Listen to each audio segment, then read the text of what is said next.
Hey, this is a video for my Game Boy Color collection, and if it seems like I don't have that many games to review this week, it's because just check back to my original Game Boy review, my original Game Boy collection review rather, and you'll see that I reviewed a lot of the cross-compatible game black cartridge games that are, they work on the Game Boy and are enhanced on Game Boy Color.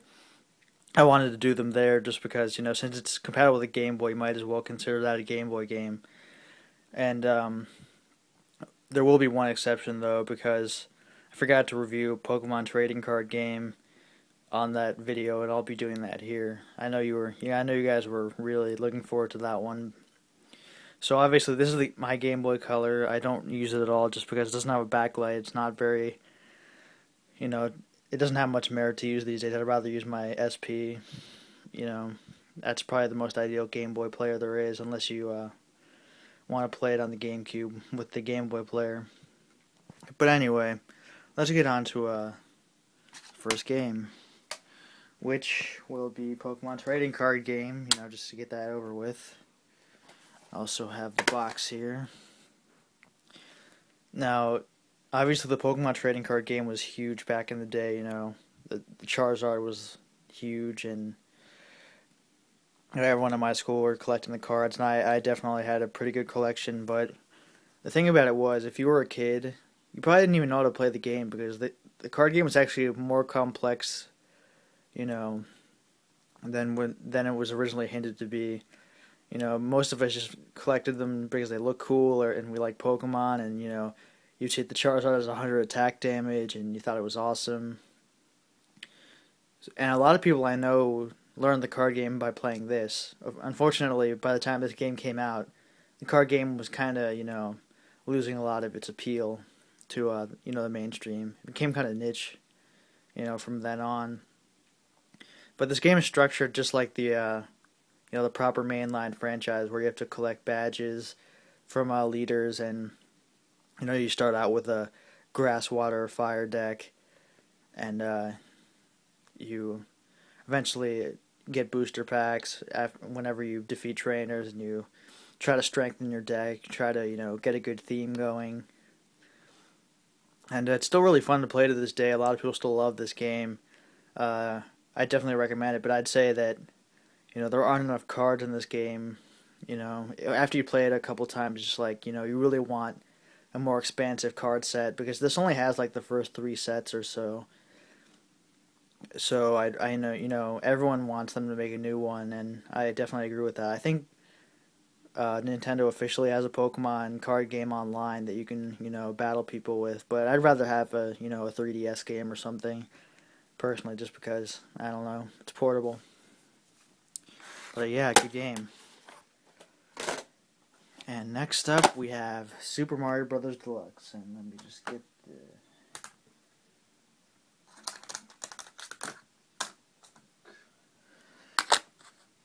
cartridge. And I love Super Mario Brothers, the original. It's grown on me over the years. It's definitely one of my favorites, actually. People mostly default to Super Mario Brothers 3 or World or 64, maybe even Galaxy, but the thing about the original Super Mario Brothers is that it's kind of arcadey. In fact, it originally, well, not originally, but it definitely was on arcades. And the nice thing about it is that you can definitely beat it in one sitting rather easily. And it's fun to just add additional challenges to yourselves, like okay, I'm not gonna use warp pipes to get through this, or I'll see how far I can go without getting a game over, or see how far I can get without dying. Just adding these additional challenges, since the game is so simple, it's just infinitely replayable to me, and there's just so much to, there's so much to the game. When it's incredible, there wasn't anything like it. They made it so good the first time around, but specifically with this Game Boy Color version, I loved it when it came out, when I wasn't as savvy about games as I am now, and, playing it recently, I definitely rather play the original, or, like a Virtual Console version, or even the 3DS Virtual Console version. But The problem with this game is that it looks good. It looks just like the original, but it's zoomed in because the Game Boy Color has such a small resolution, so everything is really like everything's big and you don't see the entire screen as you would in the NES version or something. So I don't know, it doesn't seem faithful to me. It does have Super Mario Brothers 2 The Lost Levels, which is a nice addition. It has a lot of really, you know, peculiar modes. Like it has a challenge mode where you have to collect a Yoshi egg in each level. They're hidden, and there's a multiplayer mode where you race your friend. And they packed a lot into the cartridge, kind of to justify it being a $30, you know, essentially a repackaging of at that point, a 13-year-old game or so. But I think at the time it worked when, portable games, we didn't have high expectations, and we didn't have a really good idea of what a good remake was, so it was good at the time. I wouldn't recommend it really these days unless you're just a huge Mario fan, but yeah. And next up, we have Bionic Commando. What's it? The subtitle: Elite Forces. Get the cartridge.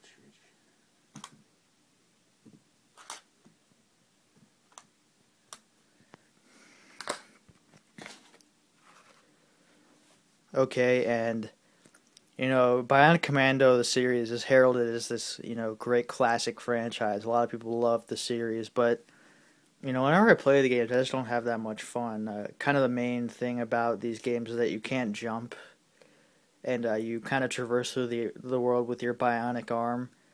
You kind of swing on stuff, so that's kind of takes the place of your jump button. And I don't know. These games just don't grab me at all.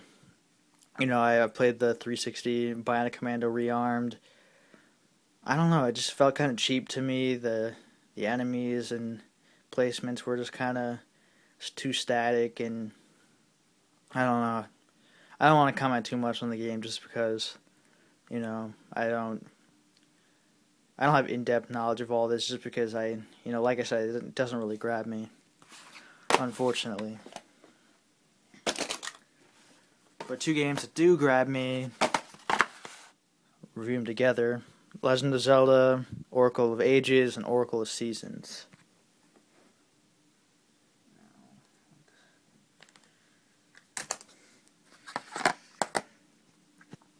Now, the development history around these two games is kind of strange. It was originally supposed to be quite a few games made in a deal by Capcom and Nintendo, including a remake of the original game, Legend of Zelda game, and it eventually turned into this three-part,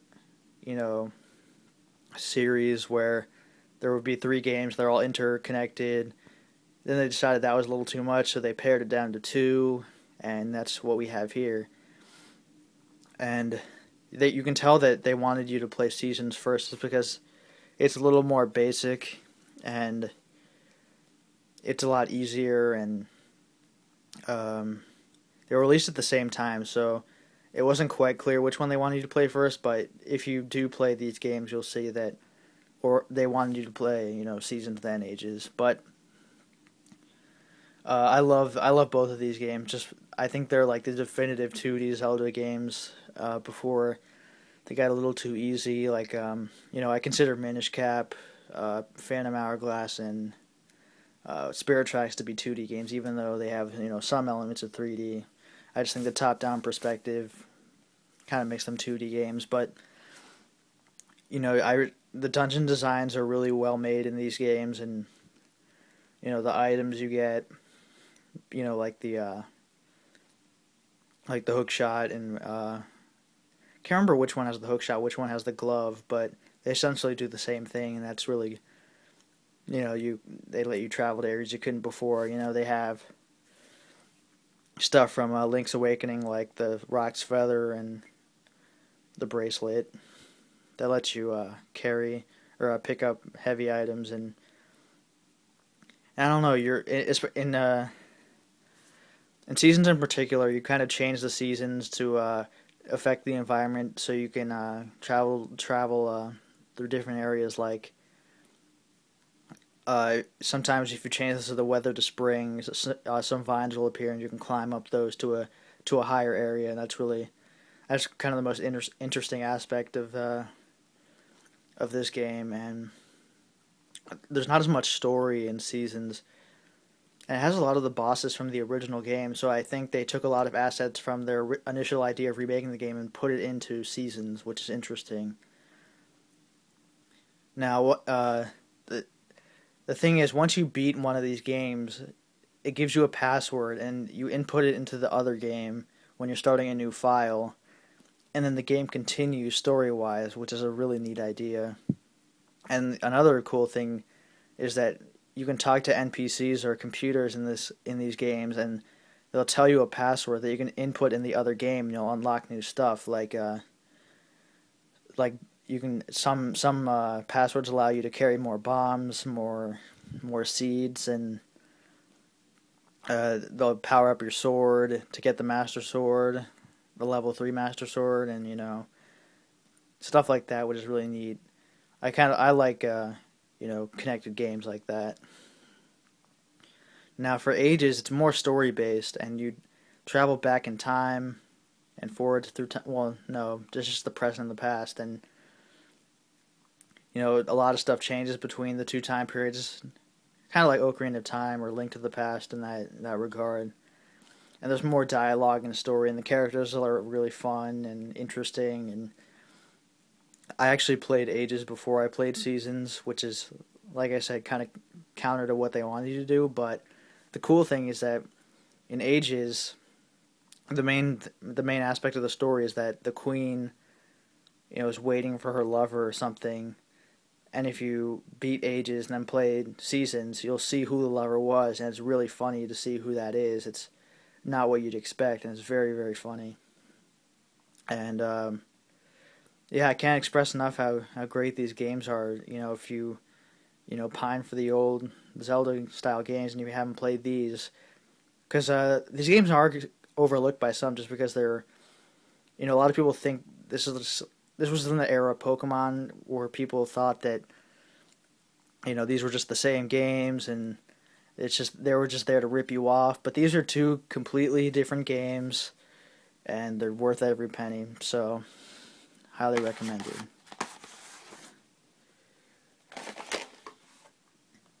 Next up is Metal Gear Solid. Now, this is called Metal Gear Solid Ghost Babel in other territories, but for some reason they just took out the subtitle. But this is a 2D Metal Gear game, and in the vein of the original Metal Gear 2. And I'd say this is way better than those games, actually, just because it's more, the game design is more modern. And obviously, it's kind of top down, just like the original ones were. And it's just a really, really good game. Not much to the story, like in the Metal Gear Solid games, which is, why a lot of people play those MGS games, is because of the story. But the story's kind of light in this one. It's still one of the better Metal Gear games, though. I'd still highly recommend it. The next one is kind of a funny one. Kind of a game of its era. Yu-Gi-Oh! Dark Duel Stories. Now, I was really fascinated by Yu-Gi-Oh! By the time this game came out in 2001. And, there weren't any Yu-Gi-Oh! Games out, and I was dying to play anything, Yu-Gi-Oh! And I already had a GBA at that point, obviously. But this was all that was available, so I got it, and, I played the living crap out of it, even though this game is not faithful to the card game at all. In fact, there isn't that much in common at all. Like, the Magic and Trap cards are basically worthless. Most of the monsters don't have any effects. It's way weird, but I definitely wouldn't recommend this to anyone, obviously. It's just something I played a lot back in the day just because I had to play, a Yu-Gi-Oh! Game.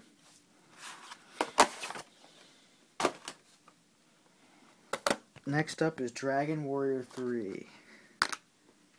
Alright. Now, obviously, Dragon Warrior or Dragon Quest, as they call it now, it's a huge Japanese series. Didn't hasn't really caught on here that much. I mean, it's gotten a little more popular recently with 8 and 9, but uh, this is just a remake of the third one, which was on the NES. And I don't know if you want to play a Dragon Quest 3 game. This is the one to get. You know, we didn't get the people outside of Japan haven't really gotten all of the crazy remakes that they've made in Japan. So this is all we have pretty much, unless you want the NES version. So yeah, there isn't too much to say. This is just a traditional Japanese RPG, and you know, you know what you're getting.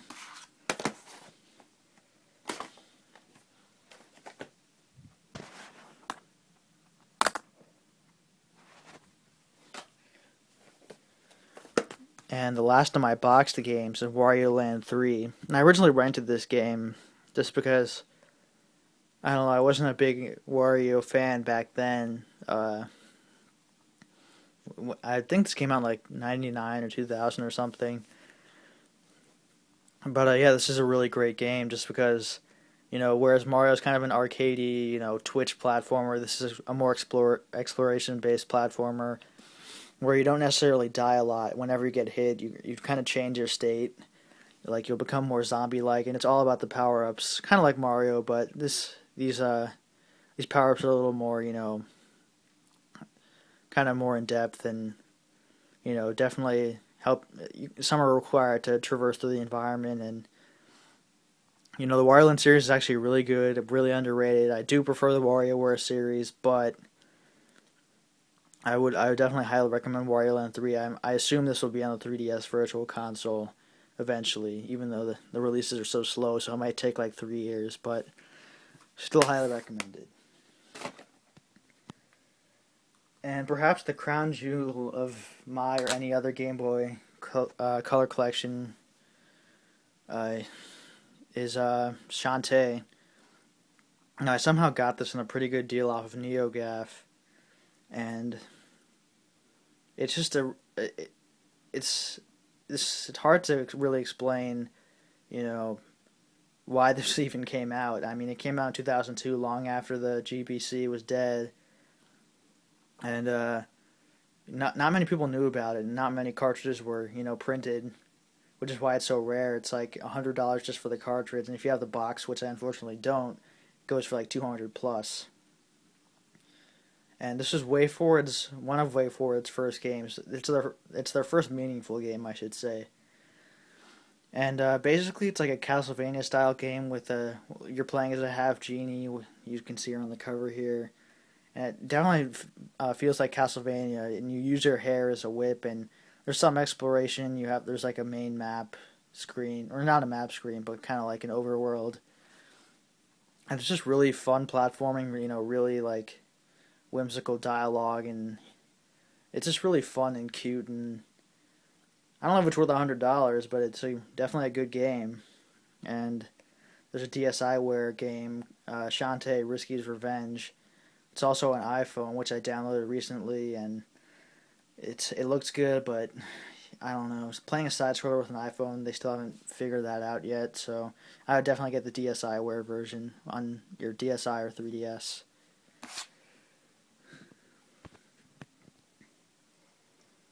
And here we have Kirby Tilt and Tumble.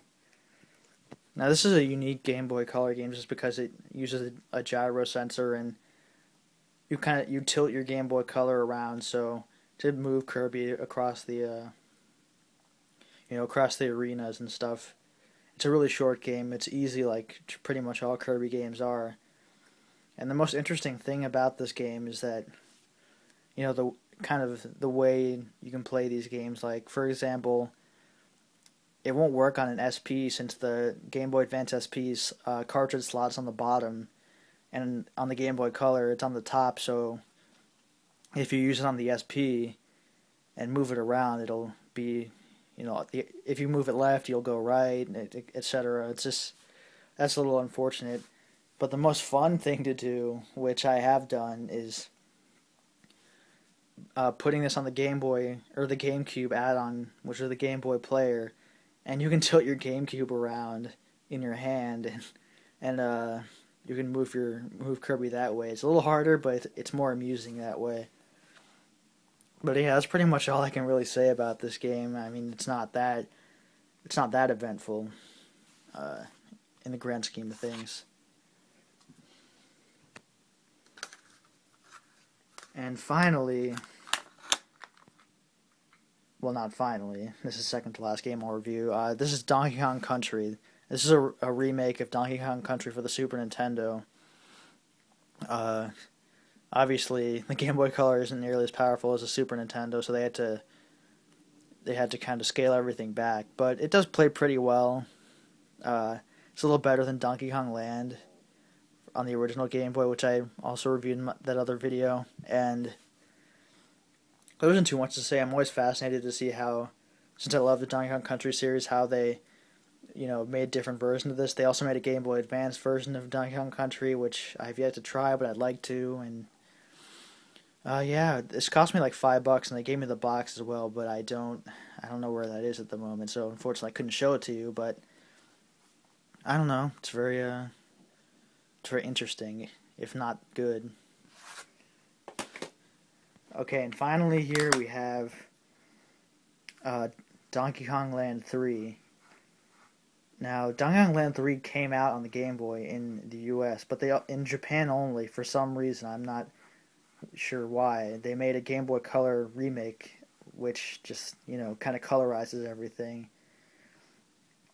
And it's kind of weird to think about since Rare isn't a Japanese company, yet this game was a Japan-only exclusive, so I don't know, there isn't too much to say. I mean, it is just Donkey Kong Land 3 with, they color some stuff. The characters themselves look kind of bad, they're not colorized properly, but stuff like bananas, they're yellow, the enemies are properly colored. I just got this out of curiosity, just because, why the hell was it Japan-only? And it was very cheap, so I don't know, something cool to talk about, definitely, but not a great game. And that's it. I will be doing a Game Boy Advance collection review. That's a lot more exciting. In my opinion, Game Boy Advance on portable gaming got really good, and as opposed to hit or miss like it used to be. And yeah, stay tuned.